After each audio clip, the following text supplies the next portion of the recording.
Hi guys! For today's video, magluluto naman tayo ng kakanin. Na-try mo na rin ba to o nakakita ka na ba ng ganito? Inday-inday o palitaw sa bukayo ang tawag nila dito. Isang perfect combination ng palitaw at caramelized na buko sa latik. Samahan niyo ako at ituturo ko sa inyo kung paano ito ginagawa. Kailangan natin ng 2 cups ng malagkit flour o glutinous rice flour, 1 cup ng water pero dapat utay-utay lang yung paglalagay nito.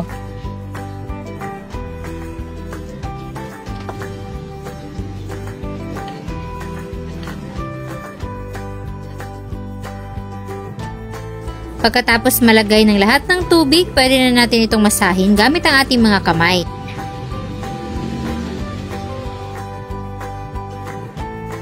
Kapag nakabuo na tayo ng dough, kukuha tayo ng portion gamit ang kutsara. At bubuo tayo ng maliliit na bilog. Then, i-flatten para ma-form natin yung palitaw. Hindi ba at napakadali lang? Gawa pa tayo ng isa. Kung naghahanap kayo ng idea pang negosyo, pwedeng-pwede nyo rin itong subukan.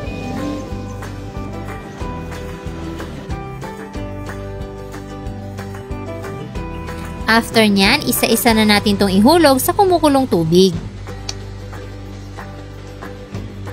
Antayin na lang natin na lumutang yung ating mga palitaw, senyales na luto na ito.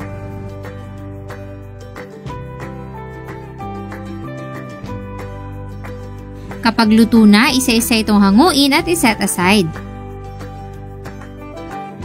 Then, gagawin na natin yung ating bukayo. Kailangan natin na isang lata ng kakang gata o pure gata at 3/4 cup ng dark brown sugar or muscovado sugar.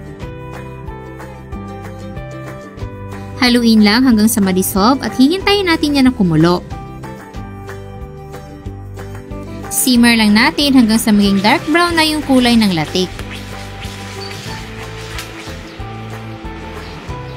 Kapag ganyan na yung consistency ng ating latik, pwede na nating ilagay yung ating shredded buko.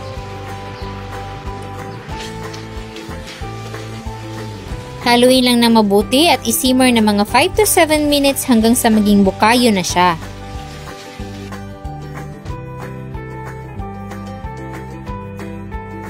Pwede na natin itong ilagay as topping sa ating palitaw.